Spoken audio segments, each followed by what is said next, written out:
because it's important to learn some other things that were not part of standard acupuncture, but that had close theoretical relationships with them, like the law of cure, which is something developed by one of the an American homeopath, developed the idea that illness is cured from above to below, from inside to outside, you move from present to past. I'm Michael Max, and this is Geological, the podcast that curates East Asian medicine and methods through the power of conversation. When I first went to acupuncture school, the inclusive term of the day was Oriental, because while this medicine arose in China, it traveled to other parts of Asia, and we would be learning as well from the traditions of Japan, Taiwan, and Korea. There were also schools of thought from Europe that, because of their contact with Asian cultures, had flavors of acupuncture that had taken root in their country and medical systems before it took root here in the United States. I did not know at the time how convoluted the history was, that all of the East Asian countries had had serious challenges to even being able to practice in the 20th century, that the streams of practice that have come down to you and me could have sputtered and died out, but they didn't. It's easy to imagine that we practice like the heroes of the past, that we are connected to the giants of another time because we're able to read translations of their ideas and clinical reasoning. For sure, it can be helpful. And while it's tempting to imagine that we are part of an unbroken chain that confers mastery upon us because we are members of a lineage of practice, of that, I'm not so sure. I'm not sure because we live in a time of impaired attention. We don't experience the direct consequences of nature. We have access to a wealth of methods and study that the masters of the past did not. Today, we blend our thinking about acupuncture with Western biomedicine. It's the influence of our times, and for that matter, increasingly due to the education. We think about microbes, hormones, and neurotransmitters. We don't puzzle over the same book for years. Instead, we search for a solution with a well-crafted app or skillfully crafted AI prompt. While we share pretty much the same biology as the heroes of the pantheon of ancient medicine, our minds reveal to us a different world. Our task is to take some basic principles, yin-yang, 3 treasures, 4 seasons, 5 phases, 6 qi, and see how these principles apply in the work of repairing the world. Somehow, the light and understanding that burned in your teacher's teacher's teacher needs to find some kind of ignition in you. Does it come through carefully preserved lineage? Maybe. Does it arise spontaneously through dedicated study of the classics? Perhaps. Is it co-created by puzzling through difficult clinical cases with your friends? For sure, I have found that to be a valuable avenue, along with a constant revisiting of the basics, the fundamentals that seem so simple: hot, cold, excess, deficiency, wet, dry, moving, or stagnant. Of course, in the practice of medicine, we're looking for answers. That's the tacit agreement of our trade. People have a problem, we have a solution.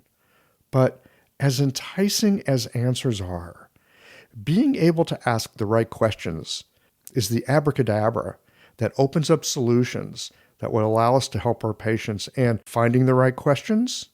Well, that is a question, isn't it?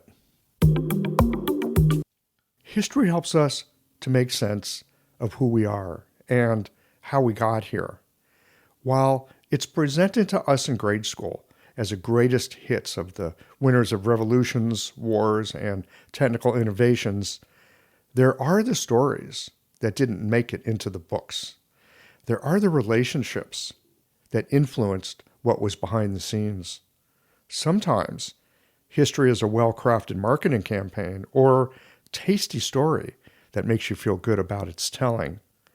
When I was in acupuncture school, Peter Eckman's In the Footsteps of the Yellow Emperor had just been published.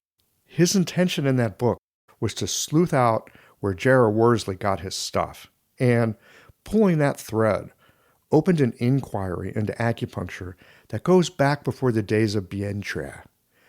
I remember reading that book as a student with its pictures of the influential doctors of old, along with some little short stories about them.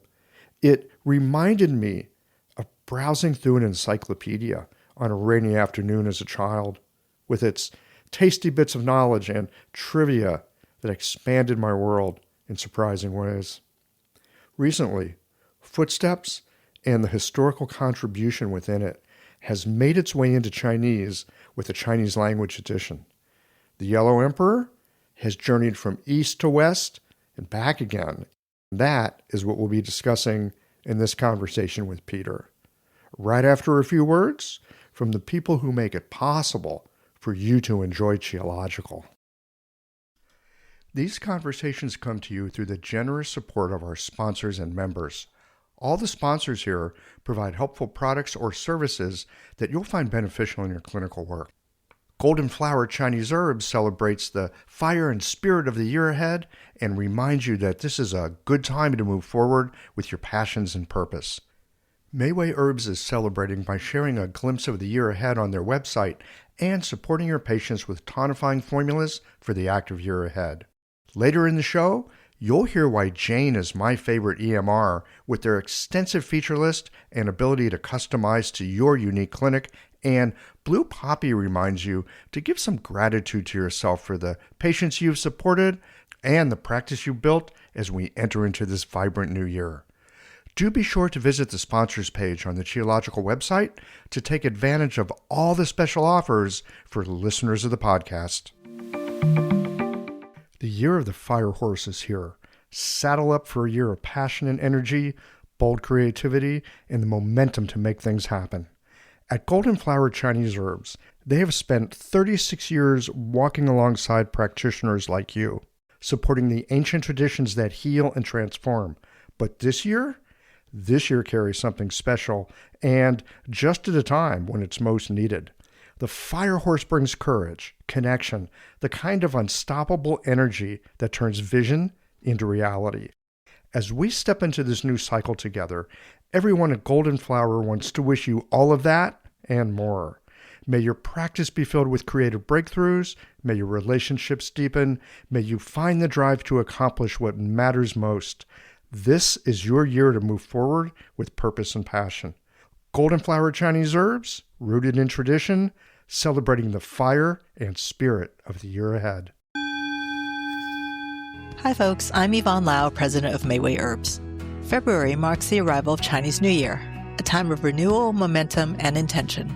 As we enter the year of the fire horse, we're stepping into a year associated with movement, transformation, and strong active energy, making preparation and nourishment especially important. Throughout the month, we'll be sharing Chinese New Year-focused articles and podcast episodes, including our own predictions for the year ahead. We'll also be highlighting the importance of tonifying during this season, with resources and conversations centered on supporting qi, blood, yin, and yang to help patients build resilience and adapt to change. Since 1969, Mayway Herbs has been a trusted source for high-quality herbal products and educational resources designed to support thoughtful clinical practice. Please visit us at mayway.com to explore our offerings, sign up for our newsletter, and listen to our podcast, Chinese Medicine Matters. From all of us here at our family business, we wish you a healthy, happy, and fulfilling new year.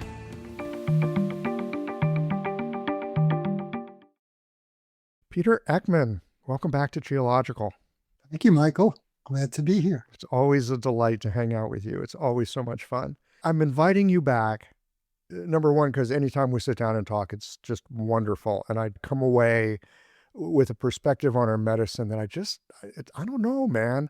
There's stuff I get from talking to you I don't get from anyone else. But the main reason I wanted to invite you back today is you've got a book that you wrote like almost 30 years ago, In the Footsteps of the Yellow Emperor. I got that book when I was in acupuncture school. I was in my second year of acupuncture school. And I'll say more about that later. So I've had this thing for a long time. And recently, This book has been published in Chinese in China. I think this is worth noting.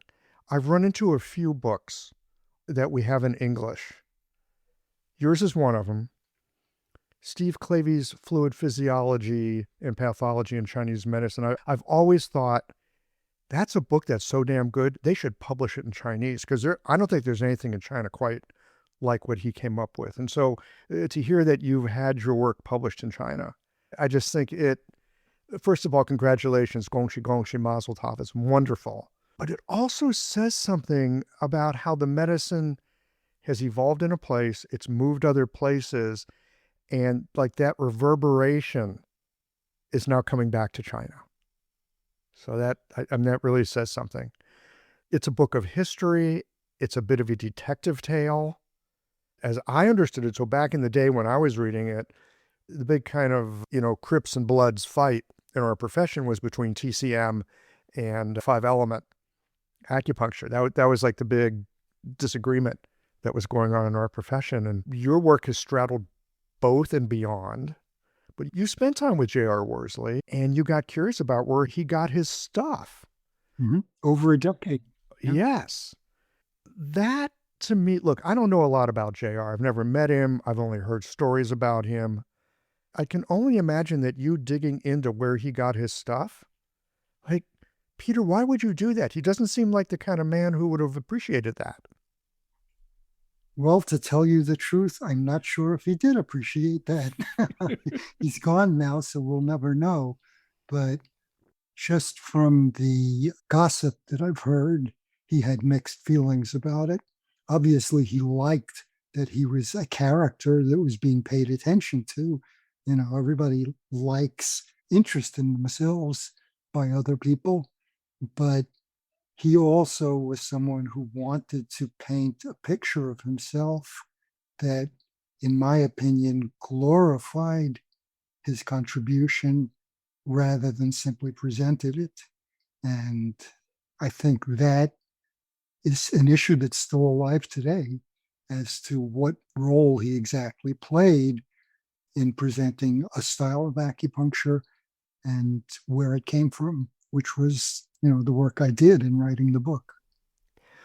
What was it that motivated you to do this? Because look, I'm sure you could have been busy enough just being an acupuncturist or a doctor in the way that you have been. This is not a small amount of research, not just on JR, but you go all the way back to before Bientre. You go back to like the very dusty, dim, mythical beginnings of Chinese medicine. Yeah, well, I had a little different background than your average Chinese medicine practitioner in that my introduction was from Korean teachers. And I learned several approaches that were Korean, but one main approach that was Korean that was essentially based on constitution rather than condition.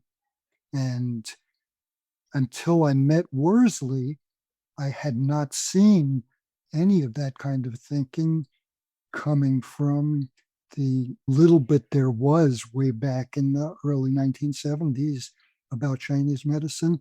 And to tell you the truth, even since then, in terms of discussions of Chinese medicine, most of them are not about constitution.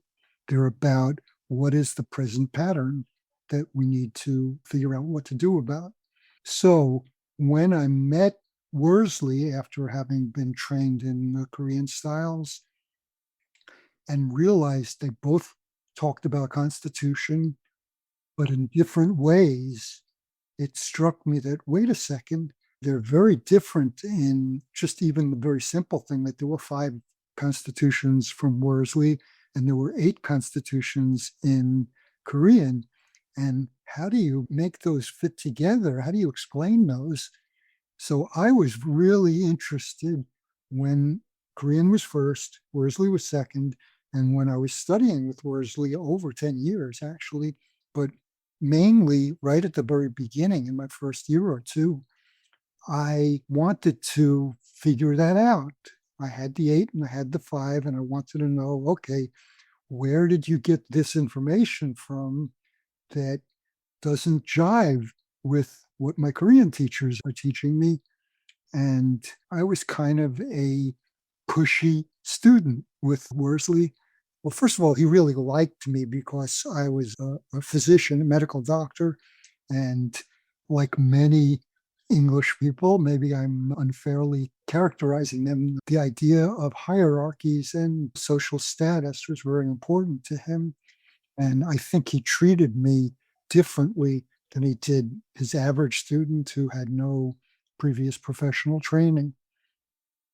So I remember very clearly one night we had a household living situation for the students. This was in Oxford, which was one of the places that I originally studied with JR Worsley. We invited him to dinner. It was supposed to be just a friendly, you know, let's hang out and socialize in addition to being students and teacher. And everybody in the room was trying to do that. Me, I'm not really, and this is my own personal self evaluation, I don't see myself as being very sociable. I'm kind of the introvert. I find it hard to socialize, but I do have a really strong intellectual bent. And so I figured, why not take this opportunity to grill JR about where he got his ideas from? Who were his Oh, teachers? yeah. What a great context for it. It's not a class. You're together socially. Like, let's pull back the curtain a bit.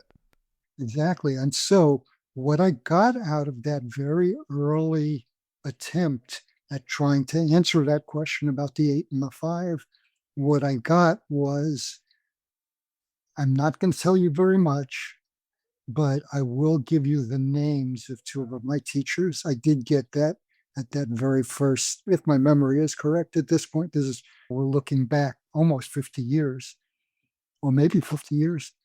So I got Shu was his teacher, which he didn't even label the ethnicity of his teachers. So one was Shu, and the other was Ono.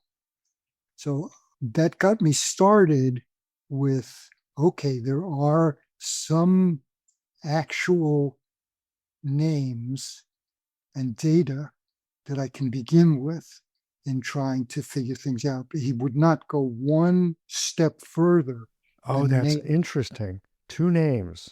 two names. And so it gave me a footstep into tracking this. So I could ask people about, do you know who these people are?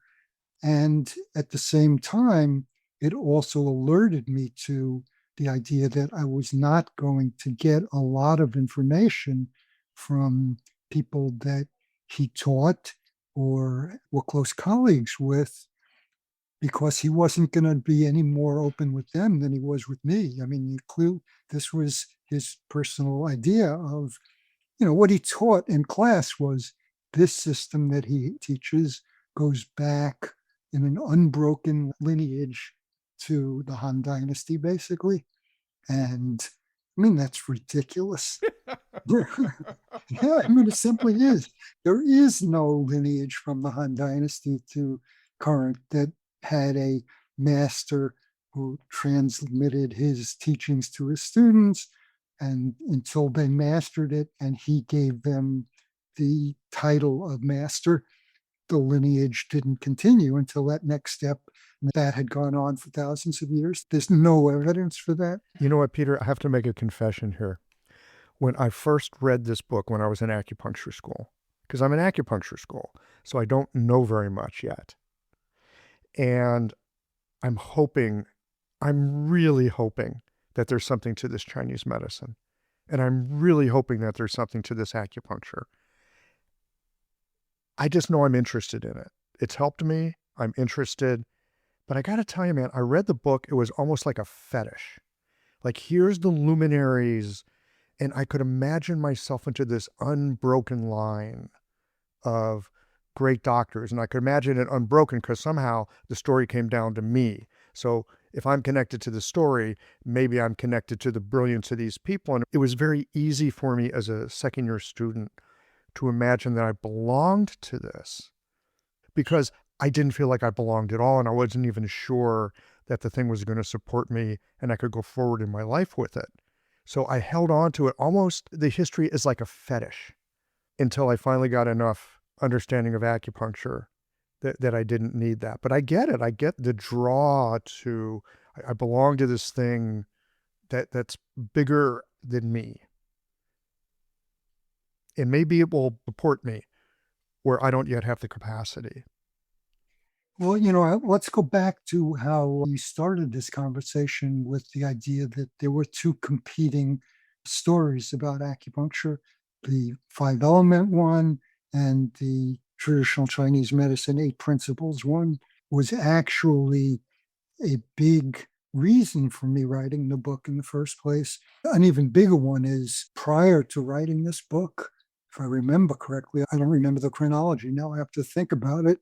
We had a big class that I was asked to organize and teach at that ended up being Closing the Circle, which was a self-published, basically, account of a 3-day class that I asked Stuart Cutchins to help me put on, because Stuart was a close friend of mine and had also been involved in the original Korean style of acupuncture that motivated both of us.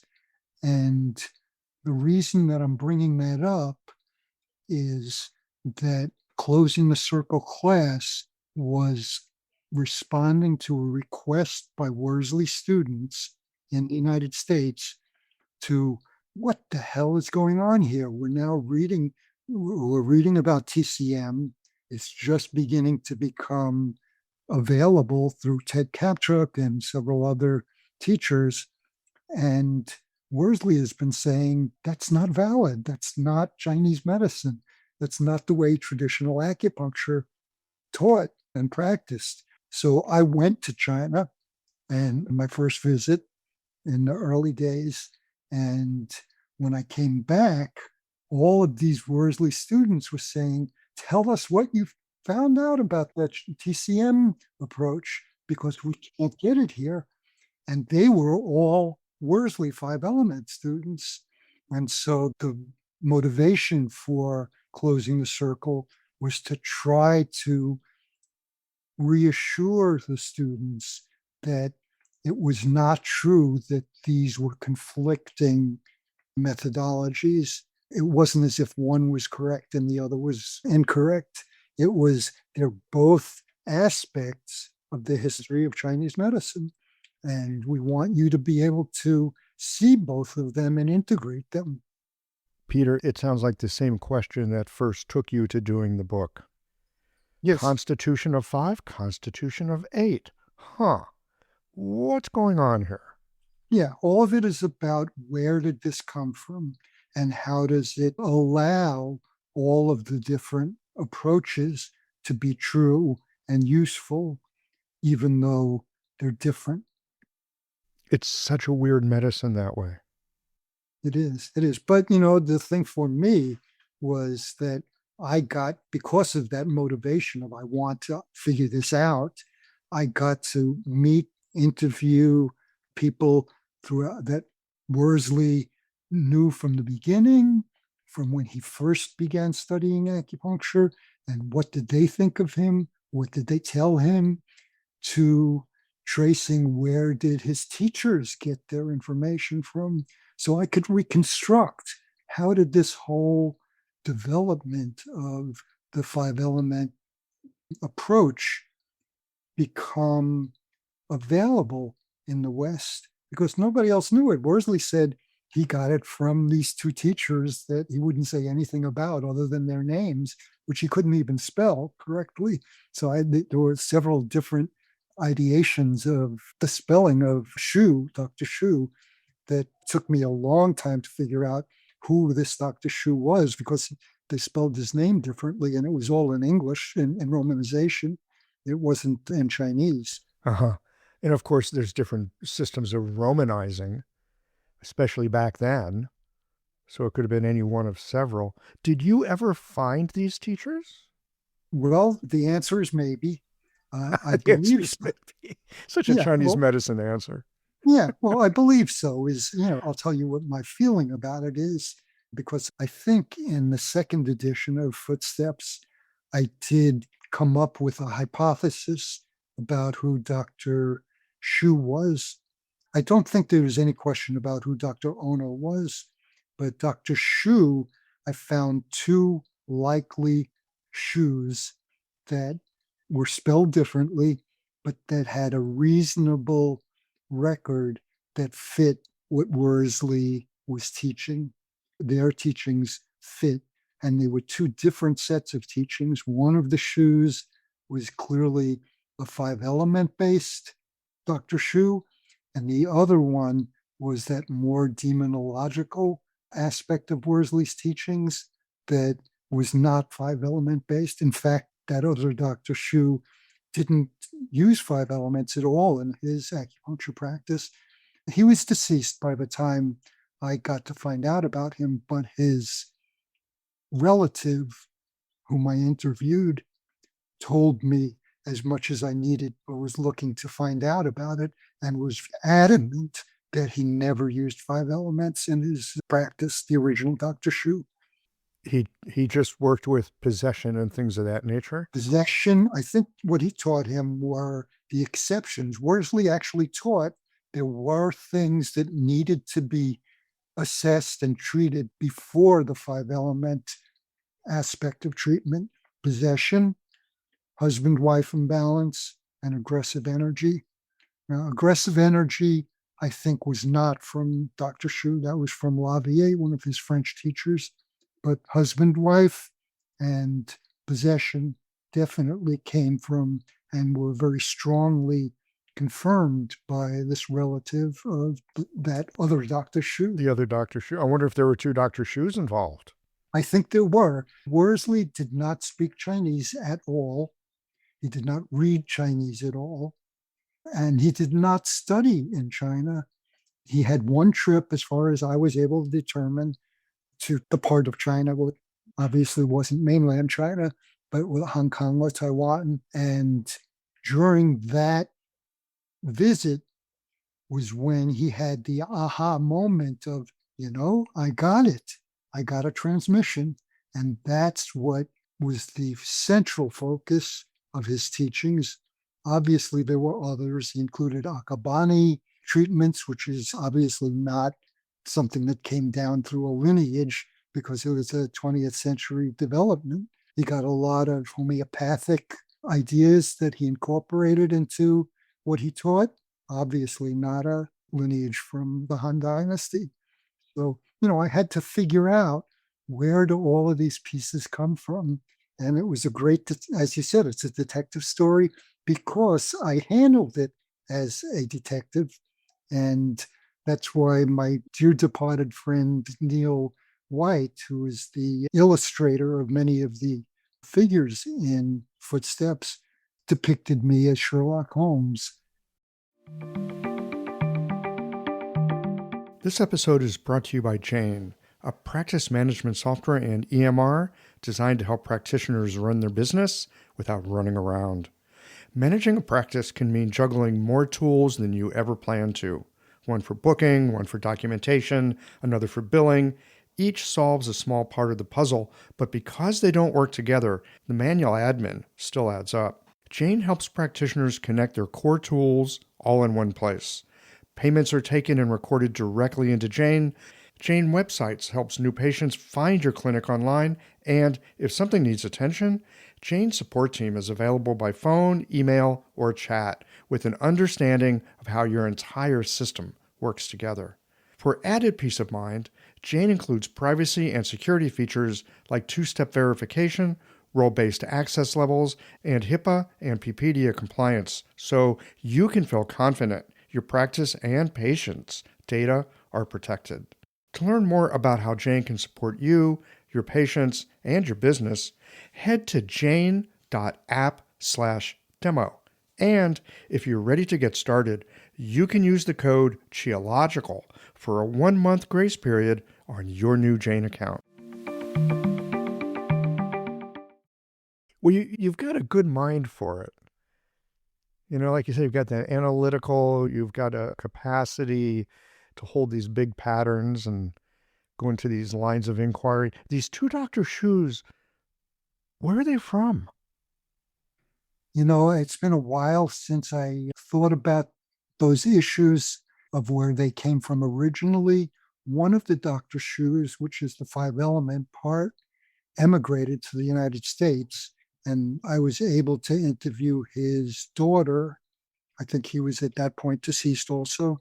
And I believe that particular Dr. Shu was one who had studied in the Japanese meridian therapy school.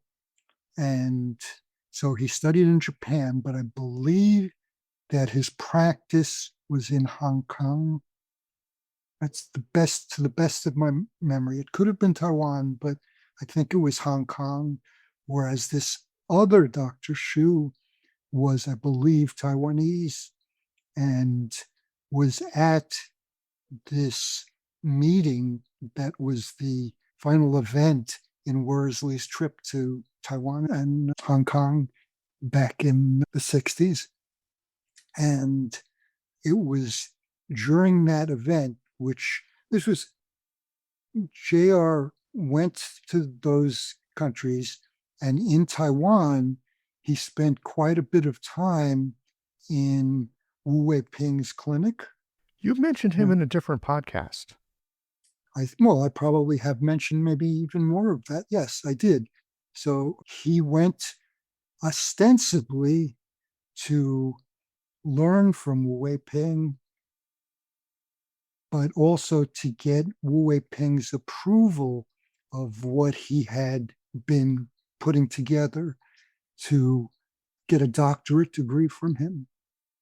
And Wu Wei Ping was kind of the titular head of the Taiwanese acupuncture society and kind of a very political, powerful individual at the time. And he actually has a family lineage that's still practicing in mainland China now, as far as I remember. But someone who I have been unable to establish an ongoing conversation with.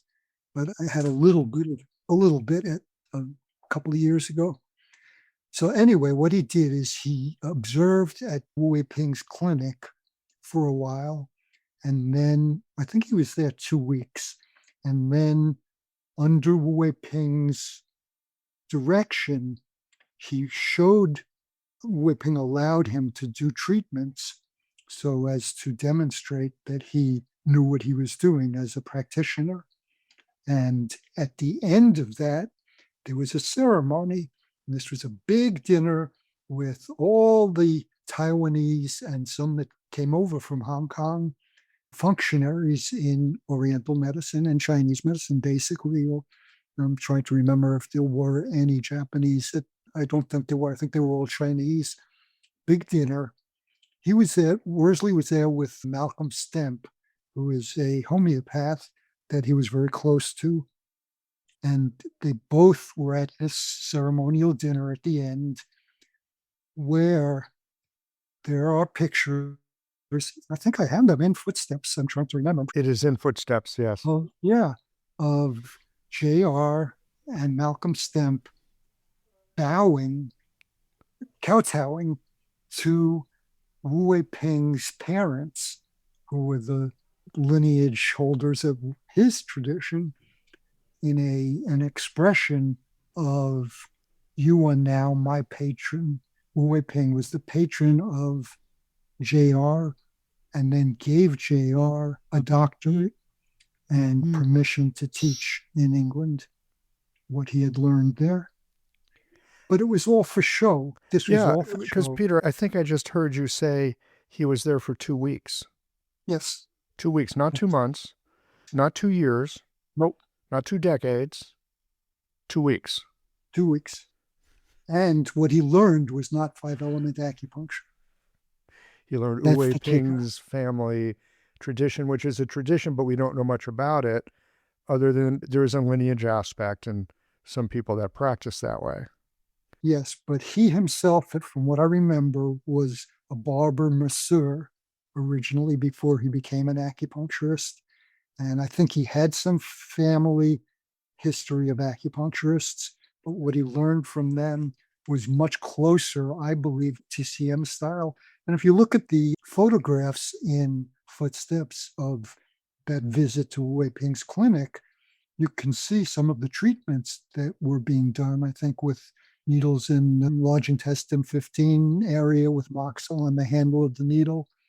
I mean, that's not very typical of, in fact, I don't believe I ever saw Worsley using moxa on the handle of a needle. You know, it's interesting. When I was in Taiwan, I spent a little time at Dr. Lee's clinic on Roosevelt Avenue. A lot of foreigners have studied there.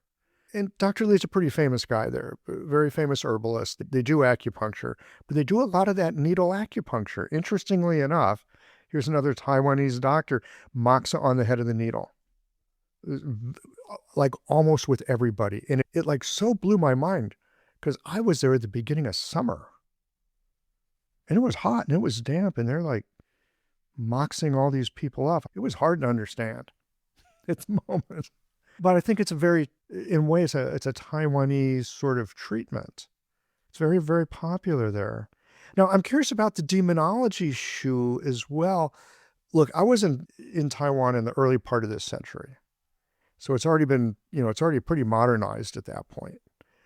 But man, when I mean modernized, I mean you got cell phones and you got subway stations and, all this. But like right next to the subway station is a little temple and you go down a little ways and like certain times of the month, everyone's got a table out front and they're burning incense and burning ghost money. So there's some very old culture in Taiwan that is still very, very, very much alive. And I'd even been to study with a guy briefly, some Dongshi acupuncture. And he was doing the talismans and burning, and it was a little bit wild for me. I could not imagine coming back to the States and practicing that way. But it's very much alive there. I can very much see how a Taiwanese shu would be very, very inculcated in that and have a lot to say about those kind of methods. Yeah, exactly. So two things about that. One is that one of the reasons that I didn't identify that particular Dr. Shu as the only teacher from China of JR Worsley was that JR did say at some point that his teachers, he had meetings with his teachers in Europe. And when I interviewed that Dr. Shu's informant, he told me that particular Dr. Shu had never been to Europe. And so he could not have been Worsley's teacher, because Worsley claimed he learned a lot of his transmission from his teacher in Europe. That was where it occurred. I wonder if he gave you a red herring. I don't think he gave me a red herring. I'll put together what the bottom line is that I came up with finally was, first of all, there were these two different Dr. Shus, because the other Dr. Shu was 5 element, but the other Dr. Shu also had, as I said, that connection to the meridian therapy from Japan component, which is 5 element, very much so, and including the 4 needle technique. Yeah. What was I going to say about that? Did he travel to Japan, to travel to Europe? And there was something else in the back of my mind. Maybe it will come to me again. Yeah, so that second Dr. Shu from the 5 element part did have traveled to Europe, and his family did relate to me. That was a possibility. But going back to the beginning, when JR first started studying, the people that he knew told me that he was just beginning. And in fact, the first big acupuncture conference in England was a class that was organized by folks who were interested in acupuncture, had very little information, but wanted to learn from somebody who knew a lot. And the person they got to teach was Jacques Lavier, a French acupuncturist. And all of the original people from the various styles in England and beyond were at this big meeting. And it's not a meeting, it's a class in It was a very pivotal event, and those people knew where Worsley was at that time, that he didn't know any more than anybody else. So there couldn't have been this because he was already, interested in it, but didn't know much. And he actually, I think I mentioned this in Footsteps, he actually took his difficult cases to Nicholas Sofronio. Nicholas Sofronio had studied in the continent in Europe and from, I think, both German and French teachers. And so he had been practicing acupuncture already. And when JR decided, okay, I want to learn acupuncture, when he had problems, he would go take his problem patients to Nicholas and say, okay, what would you do in this case? And he watched him. So that kind of dates when JR could have really began his studies in acupuncture to the 1960s. And he has put forth and is currently, through his wife, Judy Worsley, the story that he was doing this stuff back in the 50s.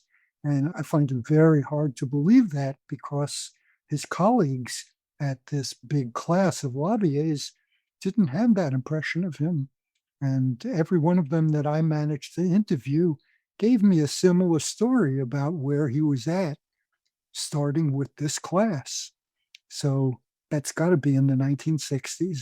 And then the real denouement came when in, I think it's 66, I believe it was 1966, it could have been 67, it's in the book, when he went to study with Wu Wei Ping, but had exposure, especially at this, I'm glad I got back to this because it's very funny. At this big dinner celebration at the end of the 2 weeks, he and Malcolm Stemp were at the end of the big dinner banquet, handed the bill to pay for maybe, 30 participants in this dinner. And they were just astonished. They thought they were just being invited to dinner. And they ended up paying for it. In any case. Okay, that is a little bit, I just want to stick a little pin in this. Again, this is just my own experience with having been in Taiwan. But generally speaking, if someone invites you to dinner, they're paying for it. They're not sticking you with the bill. That is a very unusual, or maybe they just misunderstood that they were supposed to pay for it. Maybe it was, part of the receiving the whatever that they get. Maybe they just misunderstood. Did they have, do you know if they had translators? Were they just using sign language? I mean, they had one translator who was Eric Shiu Dao, who was Bob Flaws's teacher. Mm-hmm. Oh, wow. Look at those connections. Yeah. So the part that I was going to get to was after this dinner. Did they have that kind of money? What did they do? I don't know how they managed it. That part never got transmitted to me, but they did pay for it. I know that. I guess they came over with a bunch of money, knowing they were going to spend 2 weeks at Wu Wei Ping's clinic. They had to recompense him for that. So they had money. Whether there was some negotiation about how much the bill was going to be, that I don't know.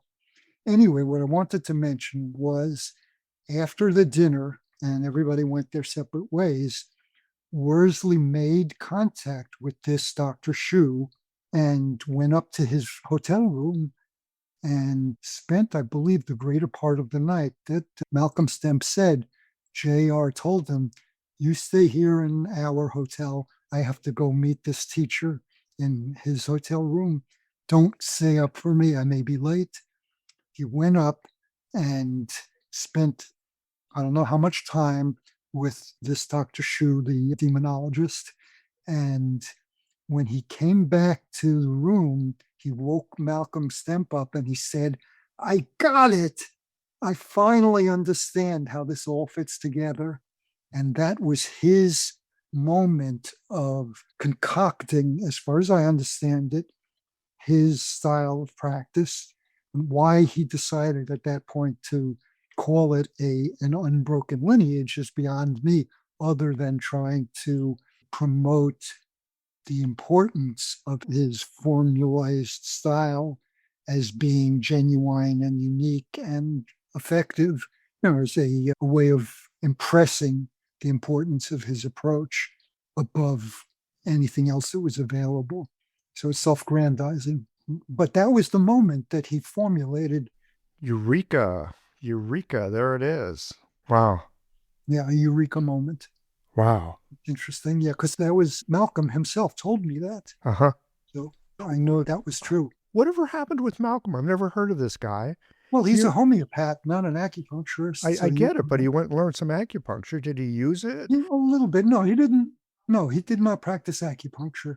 He did teach a little bit at one of the early colleges that or institutes that Worsley set up to teach acupuncture, but he was a visiting teacher. Actually, when I went there in 1974, I think, to study with Worsley, we had guest lecturers who were homeopaths, didn't teach acupuncture. And Worsley just said, this is important to learn some other things that were not part of standard acupuncture, but that had close theoretical relationships with them, like the law of cure, which is something developed by one of the an American homeopath, developed the idea that illness is cured from above to below, from inside to outside, and you move from present to past. So you go backwards in your treatment. You start with where it is now to where it came from, which is, again, a very important concept of constitution, that you start with where did the person first experience a challenge to their constitution that didn't get resolved immediately and led to a later illness that is what I call their condition, what's going on now. And then you have to figure out, how did it get to this now from where it started at their constitutional level when they were healthy? How did they develop this illness? You really have to look at the natural history of it, don't you? Exactly. And that's the central idea in my current style of practice that I've named constitutional conditional acupuncture. Again, you've been circling around this like strange attractor for a long time. Long time. Long time. In the world at large and in the community of acupuncturists, I'm just blown away by how prescient it was for me to have written that. So with your permission, I'd like to read a little bit from the introduction to Footsteps. Oh, Peter, I'd love that. That would be great. Isn't it just amazing? You can be involved in a piece of work. You're involved in a question, in a query. You're on a journey with this. You write some things. It's interesting. It's useful. You come back to it years later and you read it and it's like, well, who wrote that and how did he know? And are we talking about then or now or what? Or both. Yeah, let's hear it. Okay, so this is from the introduction, which is page XIII, so it's Roman numeral 13, okay, of the book. I'm going to read a little bit longer than I originally thought, because this was, when you suggested to me we have this meeting, I thought, as I said, what can we possibly spend an hour talking about? I wrote this book so many years ago. Why spend so much time with it other than it now has a Chinese edition? And I said, well, let me read something of it to review for myself. What did that guy have to say anyway? Yeah, exactly. So here's what it was. I'm going to start here. Okay. There have been 3 seminal events that catalyzed the tremendous popularity of acupuncture and Oriental medicine in the US in the latter half of the 20th century. The first 2 were President Nixon's visit to the People's Republic of China in 1972, followed shortly thereafter by the successful acupuncture treatment for postoperative pain of the New York Times reporter James Reston in Beijing. Nixon, okay, here's the important part. Nixon's overture to China bespoke an about face on the part of the previously belligerent power elite towards this communist giant, while Reston's experience had a serious impact on the media and the intellectual community, which together may be as influential a force in modern America as the power structure, infamous military industrial complex. And then the third event was the publication in 1983 of Ted Kopchuk's bestseller, The Web That Has No Weaver. So I'll leave that last part out for a next point. But the first point I wanted to make is I thought, that's what's going on now in the world, and especially in the United States, is there's this struggle between what I then called the military industrial complex and what we now might think of as the power structure in the United States through the US government's control and relationship with big pharma and the tech bros and all of those power structures that are facing a community of intellectual media response and public response that is our only hope of salvaging democracy in our country, of the intellectuals who obviously realize this is crap, that what's going on in our country has to be opposed. It has to be counterbalanced by people who actually can think and save democracy and recognize that they know history, they know the Constitution, they know the framers, and that they can distinguish right from wrong. And so even back then, there was this very similar struggle between those two groups, the military-industrial complex versus now the rich the techno-pharmaceutical insurance industrial complex. Exactly. And the other side of the people like the universities that are being cramped down by them, with the current administration in the United States making rules about what they can teach and what they can't teach. And the universities, some of them giving into that because they get money from the government. And the people who come out to demonstrate and protest and are scholars, have read history, and are able to remind folks about Thomas Paine and about where the idea of democracy in the United States came from. And like Heather Cox Richardson, who has a daily wonderful post of letters to an American, from an American, that go into a real scholar's, she's a historian, evaluation of what's going on and what can we do about it. And let's hope that the same thing that happened with the issue in the 1970s with opening up to China, initiated by Nixon and Reston, that led to, okay, acupuncture is now a thing. It had not been a thing until then. It's certainly not in mainstream culture. Right. And that now we can also oppose what had been a repressive situation for a few years now. It's been growing. It's not something that just happened overnight. We want to bring back democracy to the United States. And that's done by the people that are willing to devote themselves to science, to history, and serious scholarship. And I want to pledge my allegiance to that way of dealing with being a human being in this world. Chinese New Year is coming up, and this year we welcome the fire horse, a symbol of strength, momentum, and forward motion. Blue Poppy reminds us the fire horse is an invitation to move boldly.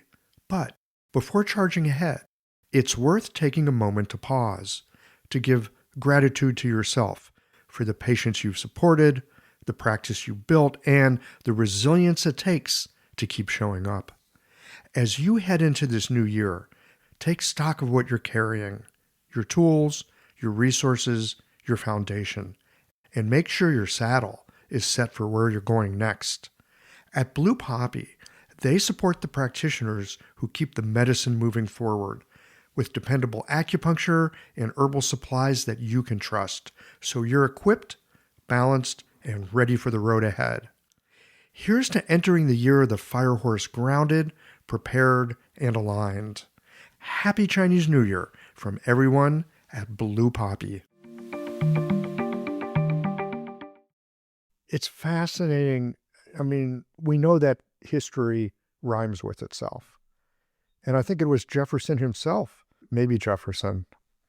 Yeah, read so much stuff, it's hard to know. But one of those founding framers said something to the effect of the tree of liberty is watered every generation with the blood of patriots or something like that. These things keep evolving and co-evolving. It's not like you get anything once. It has to reignite in every generation. I think the same thing is with medicine. You know, I mean, we talk about the history in lineages, and there are those. There's streams and chains and schools of knowledge. All that's really great and wonderful.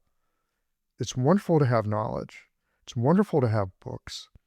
But how it comes alive for us, in our mind, in our heart, in our practices, I suspect that's the key element. Yeah, I agree. Let me stick one more thing in this because I just mentioned it. Was I said there were three things that led to what was happening then, and the third was Ted Kapchuk's Web That Has No Weaver. It's interesting that just this week, somebody posted on Facebook a counterpoint that the web that has no weaver is an inaccurate conceptualization because the web does have a weaver, and basically saying all modern, microcurrent acupuncture and the neurosciences and all of this show that there is a weaver that can confirm how things happen, and that basically he was arguing against giving any credence to the web that has no weaver in Ted Kapchuk. And it was just today that I finally decided, just this morning before our session, to stick my 2 cents in that. There are a lot of really interesting people. It's a long thread that has, I don't know, maybe 30 different contributors to answering that post. I think John Chen was one of them, and lots of well-known people. And I think it was John Chen that said, well, here are a couple of very specific clinical situations that the 5-element theory cannot address. And we have to stop trying to make 5-element theory the only aspect of Chinese medicine a la Worsley, of all of acupuncture is 5-element acupuncture. Stick that out. And I responded to that. So he gave 4 specific examples, if I remember correctly now. Stomach invades spleen, or spleen invades stomach as one. Stomach invades spleen? That's the way he did it. Spleen invades stomach, if I'm remembering correctly. I thought it was liver invades. Well, again, there are that's something that we'll get to, but that's what he said. Spleen invades stomach. Okay. Another one was between the kidney and the heart. And another was between the lung and the liver. And there was a fourth one that was in between the heart and the pericardium. And what I said was, what you're saying is, in a way, is really accurate, because this is not a 5-element issue. This is an entry-exit point issue between meridians. That's not 5-element theory. That's yin-yang theory. It's part of the sequence of meridians connecting to each other. And what actually Worsley screwed up was his teaching that entry-exit blocks, which were a very important part of the Worsley style, occur between different elements, like liver to lung, yeah, is one of his most common findings that he attributed to toxicity from medicines, etc. But all of them, every single entry-exit example I either ever saw him use or teach in class was one element's organ to another element's organ.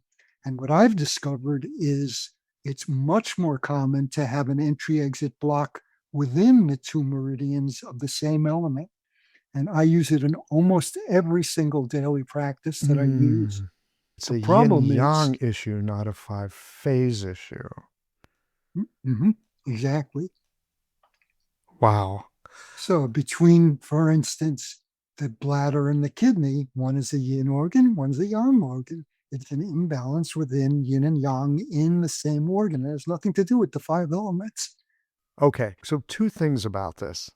First, and this is one of the things that I find delicious about East Asian medicine, that, oh, this could be a 5-phase thing. I'm having to kind of squint to make it a 5-phase thing. What else could it be? Oh, maybe it's, maybe it's just a fluid issue. Or in your case, oh, it's yin yang, or maybe it's, it's an 8 constitute, like whatever. We have different lenses, different filters. One is not correct, and air quotes here, the one. Some are more useful than others at different points in time. At least that's something I was always told in school. And that includes the demonology part too. When Paul Ornstein wrote his history of Chinese medicine, looked at it as if this was a sequential development of Chinese medicine that basically overrode the previous ones, and that now this is the current Chinese medicine. And he didn't get that they all exist forever. They're not, some are right and the others wrong. They're all useful, and we develop better understandings of more and more of them, but they never stop being useful and important or real. They're useful, they're important, they're real, and if you use the wrong tool for the wrong job, it's not going to be that Doesn't helpful. work. Might even cause trouble. Yep. Might even cause you problems. My shop teacher in 8th grade used to always say, right tool for the right job, boys. It's just like, well, yeah, that's right. So I love hearing you talk about this entry-exit thing within the phase, because it's not about between phases. I mean, it might be at times. It might be, yeah, it often is, but even more often. More often within a phase. So, Peter, I always love learning something new. Can you give me an example of this? Sure. Because I'm sure it shows up in my clinic all the time, but I've never noticed it. So I'd love to be able to notice it. Well, the first thing that I'd like to say about that is the idea of entry and exit points on meridians is not in the classics. It's not a Han Dynasty concept.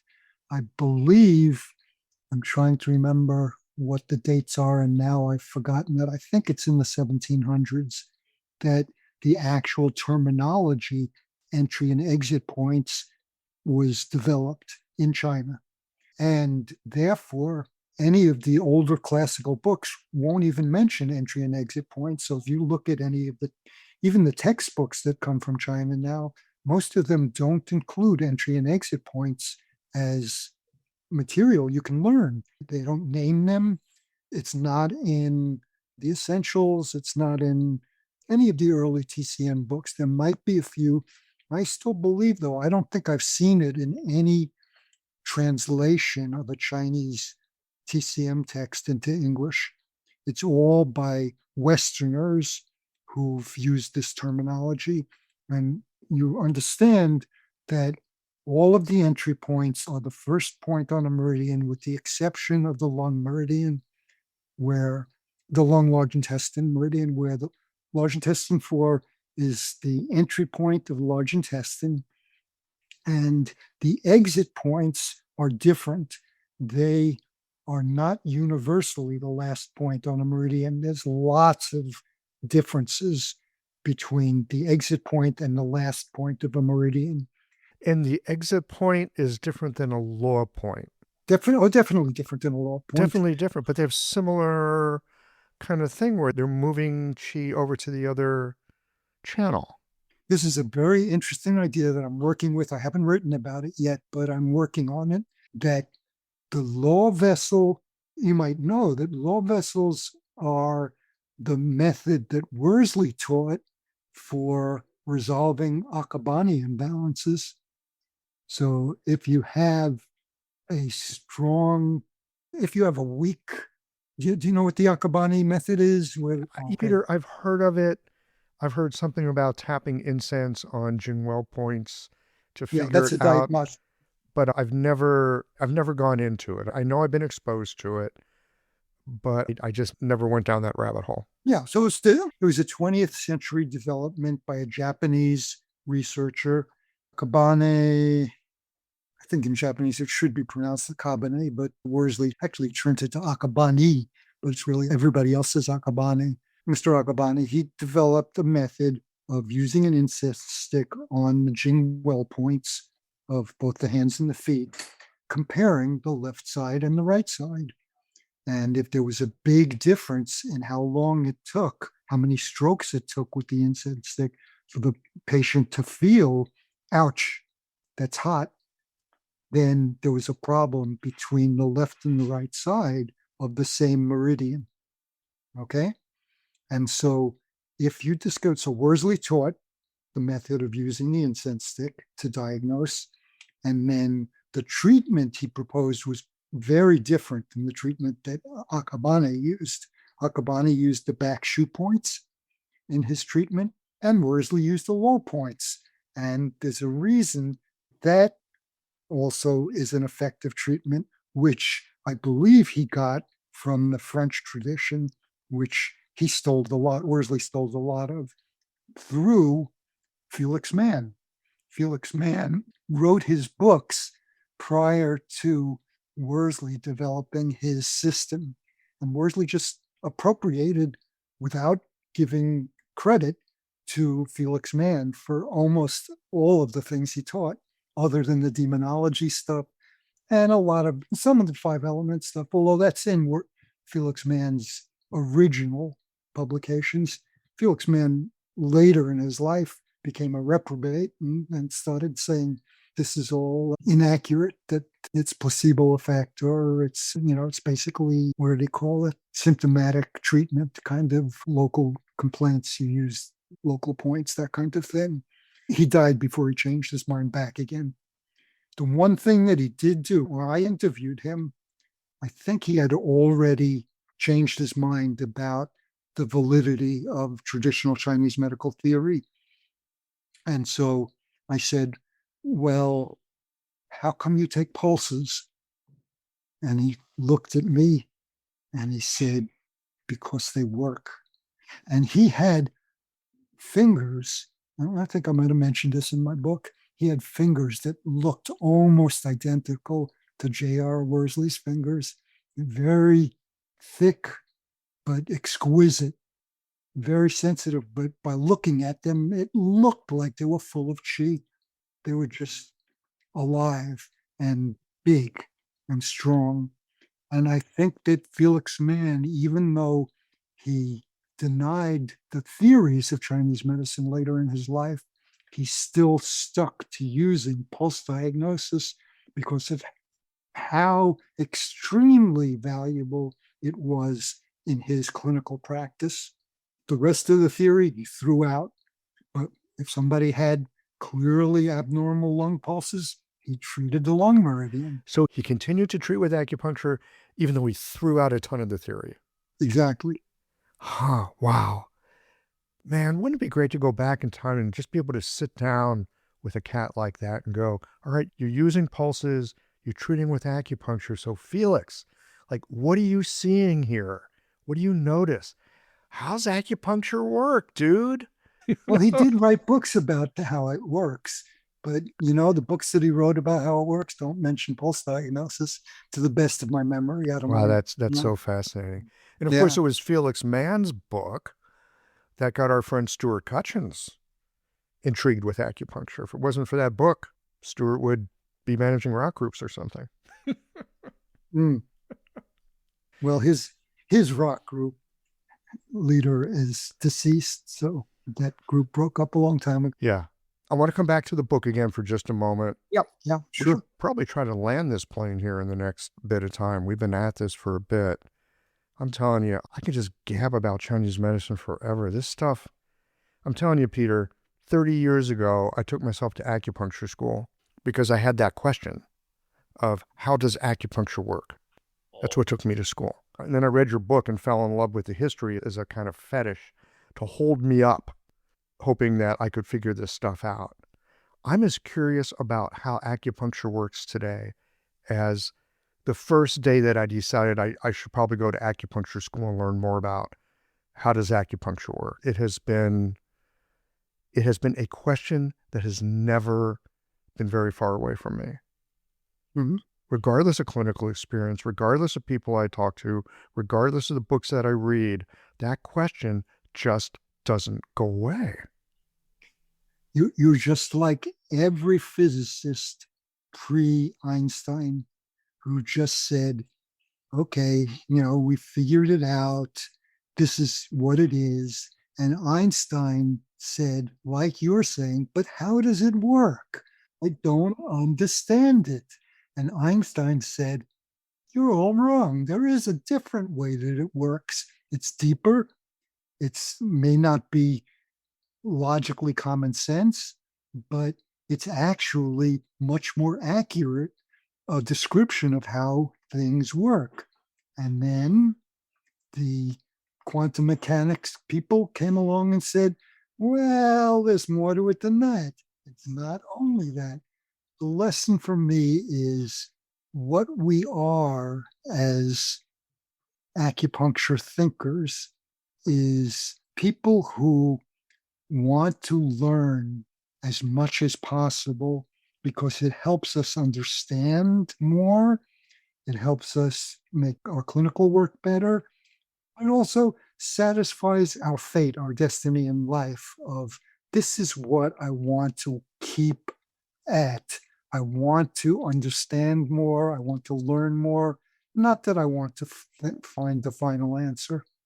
That's for the religious people, as the final answer is Jehovah or Jesus or you name it, anybody. I'm not interested in that. I'm interested in being a scientist.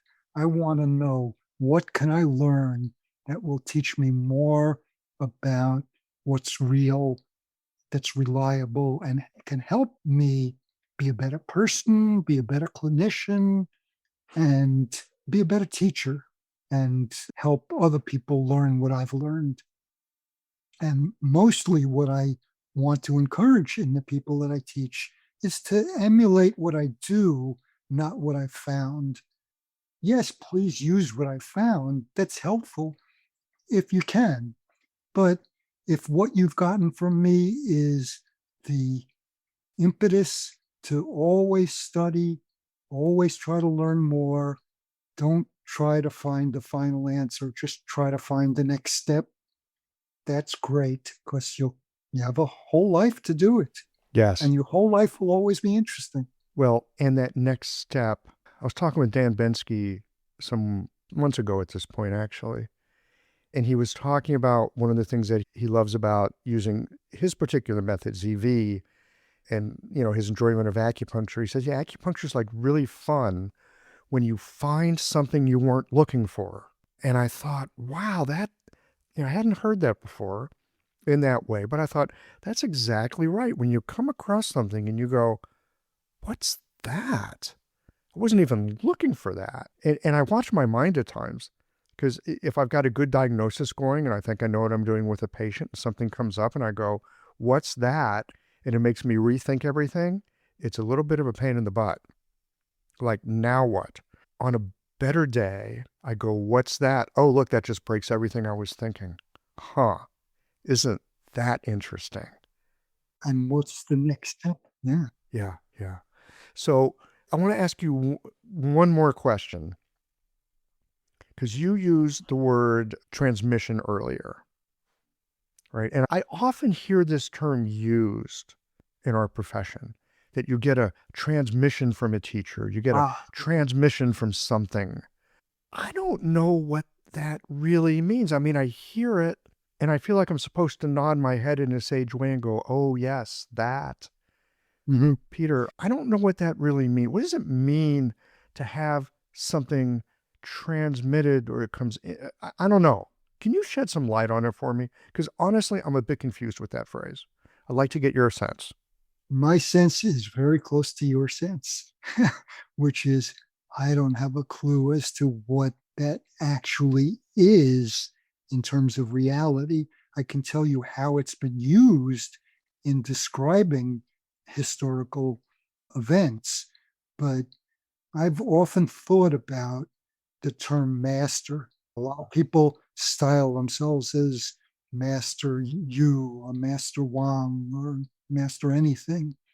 And I always look at it as when people tell me, oh, I'm Master so and so, my first reaction is my stomach clenches because for me, Master should be what students tell their teacher.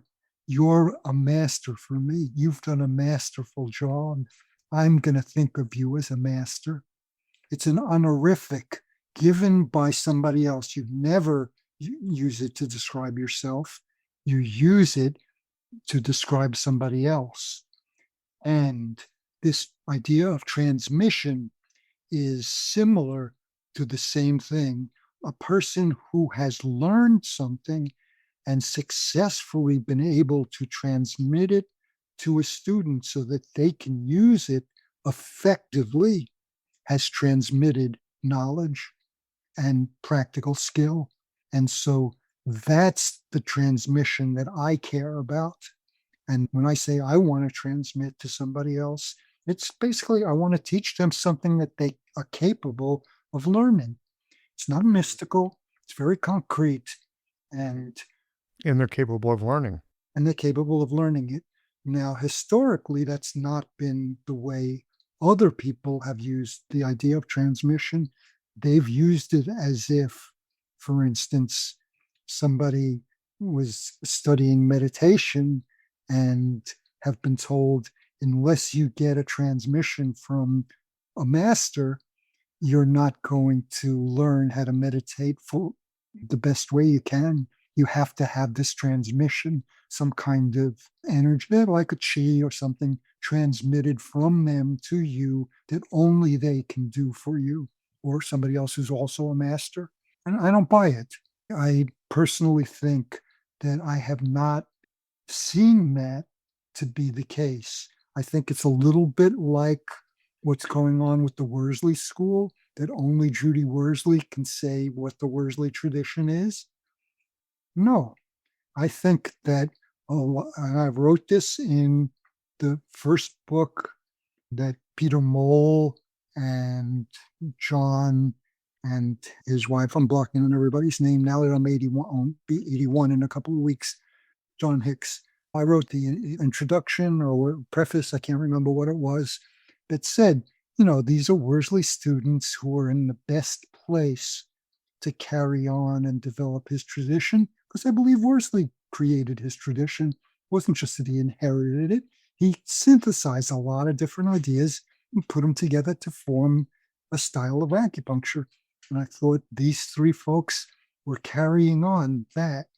And I got named by Judy Worsley as breaking her ownership of Worsley's teachings, and that I was actually actionable, or they were the owner of the. I think it was me that was actionable in that situation under the law, because I was the one that said that only she had inherited the right to use who was a recipient of the tradition.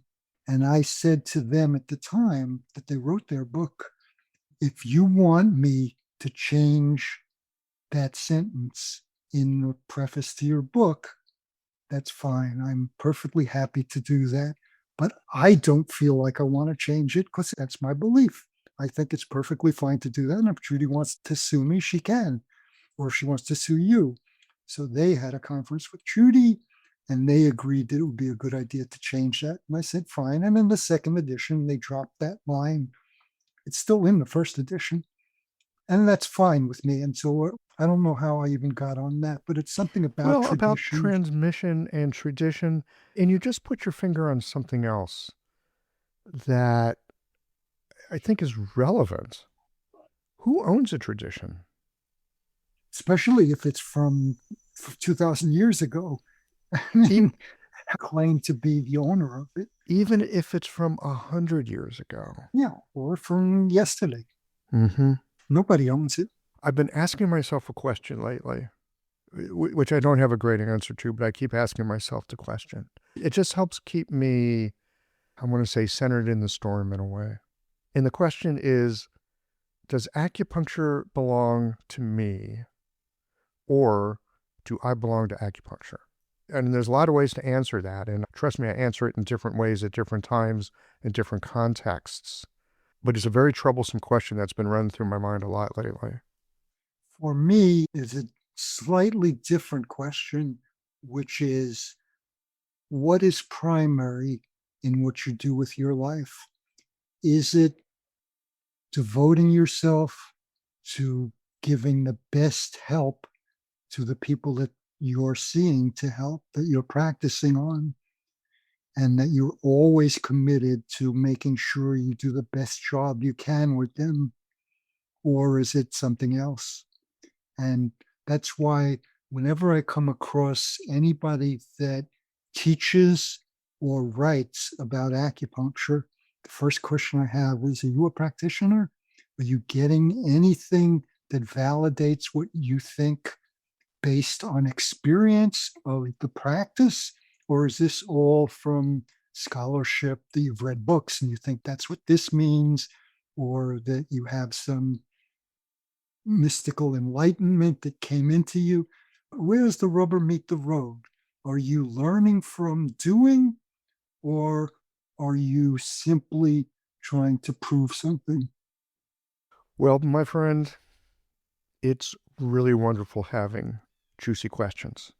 Yeah, it sure is. It's so enlivening.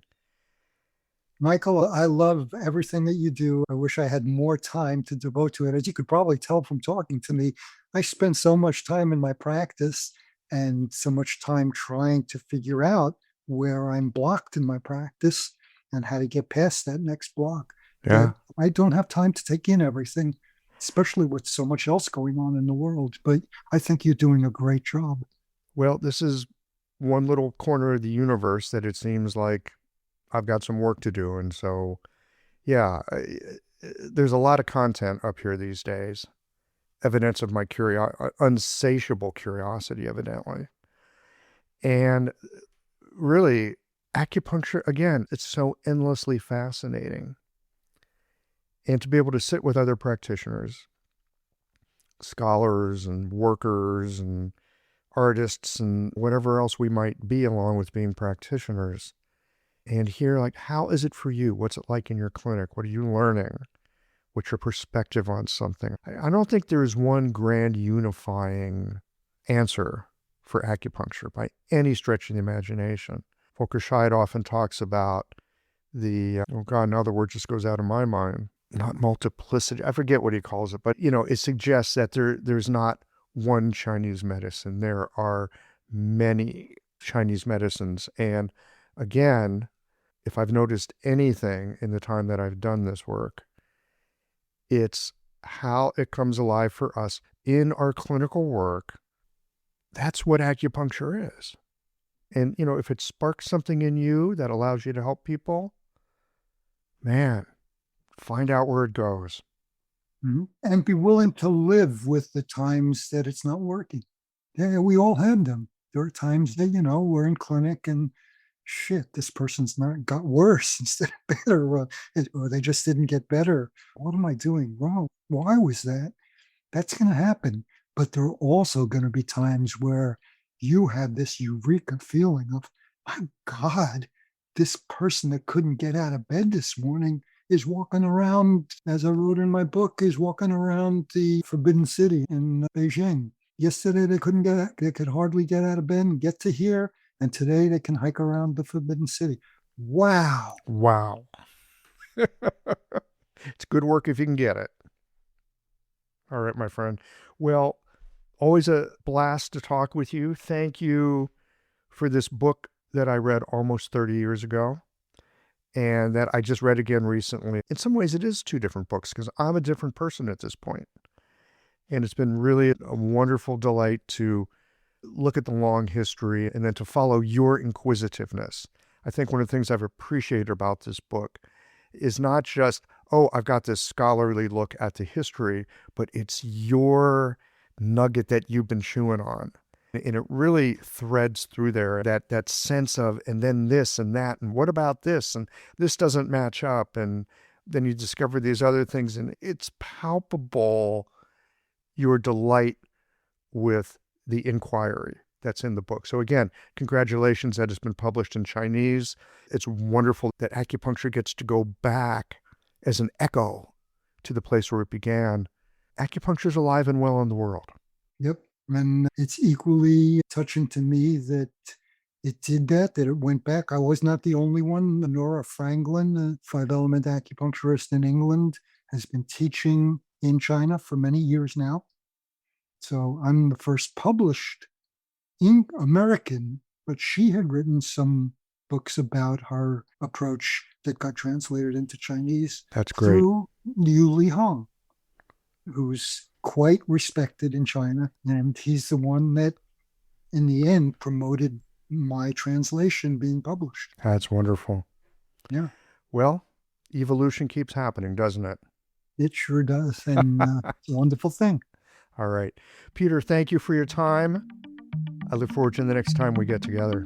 Sure. Looking forward to it.